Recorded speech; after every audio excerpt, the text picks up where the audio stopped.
Hello to chapter 44 of Moby Dick by Herman Melville, and this chapter is titled The Chart. Had you followed Captain Ahab down into his cabin after the squall that took place on the night succeeding that wild ratification of his purpose with his crew, you would have seen him go to a locker in the transom, and bringing out a large, wrinkled roll of yellowish sea charts, spread them before him on a screwed-down table. Then, seating himself before it, you would have seen him intently study the various lines and shadings which there met his eye, and with slow but steady pencil trace additional courses over spaces that before were blank. At intervals, he would refer to piles of old logbooks beside him, wherein were set down the seasons and places in which, on various former voyages of various ships, sperm whales had been captured or seen. While thus employed, the heavy pewter lamp suspended in chains over his head continually rocked with the motion of the ship, and forever threw shifting gleams and shadows of lines upon his wrinkled brow, till it almost seemed that while he himself was marking out lines and courses on the wrinkled charts, some invisible pencil was also tracing lines and courses upon the deeply marked chart of his forehead. But it was not this night in particular that, in the solitude of his cabin, Ahab thus pondered over his charts. Almost every night they were brought out. Almost every night some pencil marks were effaced and others were substituted. For, with the charts of all four oceans before him, Ahab was threading a maze of currents and eddies with a view to the more certain accomplishments of that monomaniac thought of his soul. Now, to anyone not fully acquainted with the ways of the Leviathans, it might seem an absurdly hopeless task thus to seek out one solitary creature in the unhooped oceans of this planet. But not so did it seem to Ahab, who knew the sets of all tides and currents, and thereby calculating the driftings of the sperm whale's food, and also calling to mind the regular ascertained seasons for hunting him in particular latitudes, could arrive at reasonable surmises almost approaching to certainties concerning the timeliest day to be upon this or that ground in search of his prey. So assured, indeed, is the fact concerning the periodicalness of the sperm whales resorting to given waters, that many hunters believe that, could he be closely observed and studied throughout the world, were the logs for one voyage of the entire whale fleet carefully collated, then the migrations of the sperm whale would be found to correspond in invariability to those of the herring shoals or the flights of swallows. On this hint, attempts have been made to construct elaborate migratory charts of the sperm whale. Besides, when making a passage from one feeding ground to another, the sperm whales, guided by some infallible instinct, say rather secret intelligence from the deity, mostly swim in veins, as they are called, continuing their way along a given ocean line with such undeviating exactitude that no ship ever sailed her course by any chart with 1/10 of such marvelous precision. Though in these cases the direction taken by any one whale be straight as a surveyor's parallel, and though the line of advance be strictly confined to its own unavoidable straight wake, yet the arbitrary vein in which all these times he is said to swim generally embraces some few miles in width, more or less as the vein is presumed to expand or contract, but never exceeds the visual sweep from the whale's ship's mastheads when circumspectly gliding along this magic zone. The sum is that at particular seasons within that breadth and along that path migrating whales may with great confidence be looked for.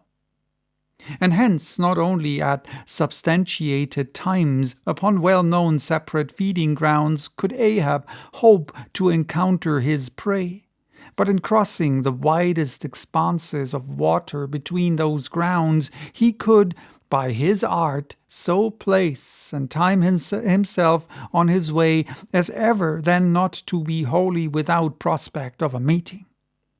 There was a circumstance which at first sight seemed to entangle his delirious but still methodical scheme, but not so in the reality perhaps. Though the gregarious sperm whales have their regular seasons for particular grounds, yet in general you cannot conclude that the herds which haunted such and such a latitude or longitude this year, say, will turn out to be identically the same with those that were found there the preceding season, though there are peculiar and unquestionable instances where the contrary of this has proved true. In general, the same remark, only within a less wide limit, applies to the solitaries and hermits among the matured, aged sperm whales. So that though Moby Dick had in a former year been seen, for example, on what is called the Seychelles ground in the Indian Ocean, or Volcano Bay on the Japanese coast, yet it did not follow that were the Pequod to visit either of those spots at any subsequent corresponding season, she would infallibly encounter him there. So, too, with some other feeding grounds where he had at times revealed himself. But all these seemed only his casual stopping places and ocean inns, so to speak, not his places of prolonged abode, and where Ahab's chances of accomplishing his object have hitherto been spoken of, allusion has only been made to whatever wayside antecedent extra prospects were his, ere a particular set time or place were attained, when all possibilities would become probabilities, and, as Ahab fondly thought, every possibility the next thing to a certainty.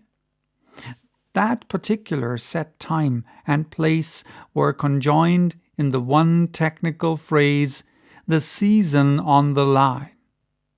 For there and then, for several consecutive years, Moby Dick had been periodically described lingering in those waters for a while, as the sun in its annual round loiters for a predicted interval in any one sign of the zodiac.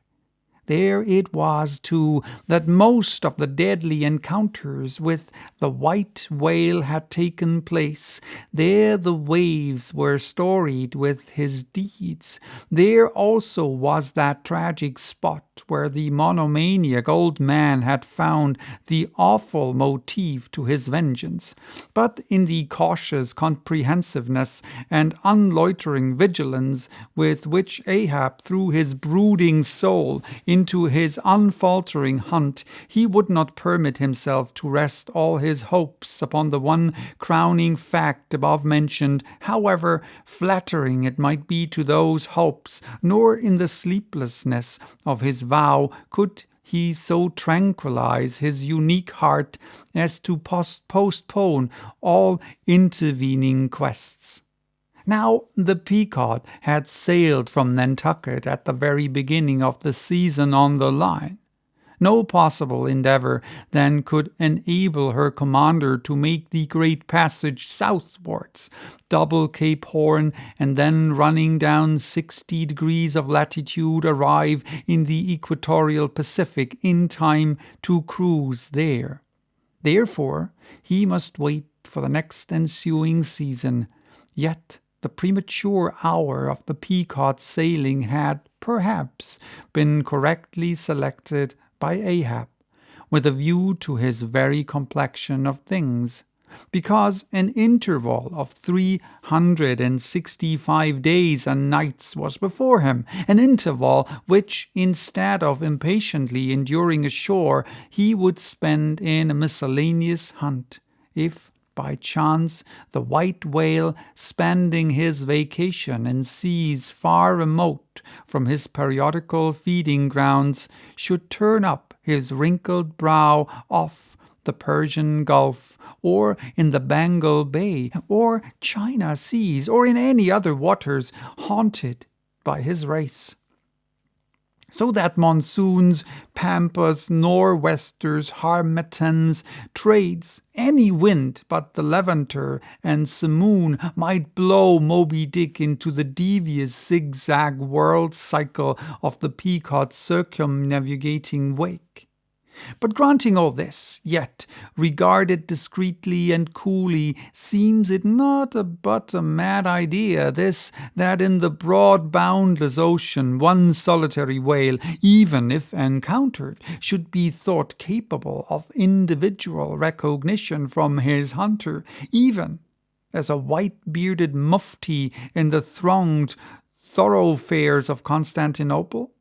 Yes, for the peculiar snow-white brow of Moby Dick and his snow-white hump could not be unmistakable. And have I not tallied the whale, Ahab would mutter to himself as after poring over his charts till long after midnight he would throw himself back in reveries, tallied him, and shall he escape? His broad fins are bored and scalloped out like a lost sheep's ear, and here his mad wind would run on in a breathless race till a weariness and faintness of pondering came over him, and in the open air of the deck he would seek to recover his strength. Ah, God, what trances of torments does that man endure who is consumed with one unachieved revengeful desire. He sleeps with clenched hands and wakes with his own bloody nails in his palms, often when forced from his hammock by exhausting and intolerably vivid dreams of the night, which, resuming his own intense thoughts through the day, carried them on amid a clashing of frenzies, and whirled them round and round and round in his blazing brain, till the very throbbing of his life-spot became insufferable anguish. And when, as was sometimes the case, these spiritual throes in him heaved his being up from its base, and a chasm seemed opening in him, from which forked flames and lightnings shot up, and accursed fiends beckoned him to leap down among them. When this hell in himself yawned beneath him, a wild cry would be heard through the ship, and with glaring eyes Ahab would burst from his state-room as though escaping from a bed that was on fire.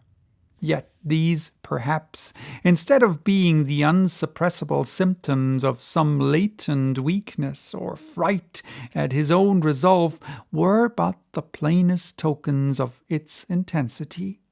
For at such times crazy Ahab, the scheming, unappeasedly steadfast hunter of the white whale, this Ahab that had gone to his hammock, was not the agent that so caused him to burst from it in horror again. The latter was the eternal living principle or soul in him, and in sleep, being for the time disassociated from the characterizing mind, which at other times employed it for its outer vehicle or agent, it spontaneously sought escape from the scorching contiguity of the frantic thing, of which for the time it was no longer an integral. But as the mind does not exist unless leagued with the soul, therefore it must have been that, in Ahab's case, yielding up all his thoughts and fancies to his one supreme purpose, that purpose, by its own sheer inveteracy of will, forced itself against gods and devils into a kind of self-assumed, independent being of its own, nay, could grimly live and burn, while the common vitality to which it was conjoined fled horror-stricken from the unbidden and unfathered birth. Therefore, the tormented spirit that glared out of the bodily eyes, when what seemed Ahab rushed from his room, was for the time but a vacated thing, a formless, somnambulistic being, a ray of living light, to be sure, but without an object to colour, and therefore a blankness in itself.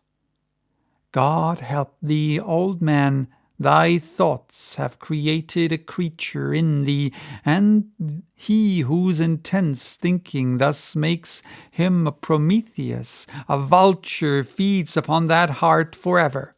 That vulture, the very creature he creates. Since the above was written, the statement is happily borne out by an official circular issued by Lieutenant Maury of the National Observatory, Washington, April the 16th, 1851. By that circular, it appears that precisely such a chart is in course of completion, and portions of it are presented in the circular. This chart divides the ocean into districts of 5 degrees of latitude by 5 degrees of longitude, perpendicularly, through each of which districts are 12 columns for the 12 months, and horizontally through each of which districts are 3 lines, one to show the number of days that have been spent in each month in every district, and the 2 other to show the number of days in which whales, sperm or right, have been seen. So apparently this was sort of a footnote for a part, for that part in the chapter when it was talking about maps, and it's a bit oddly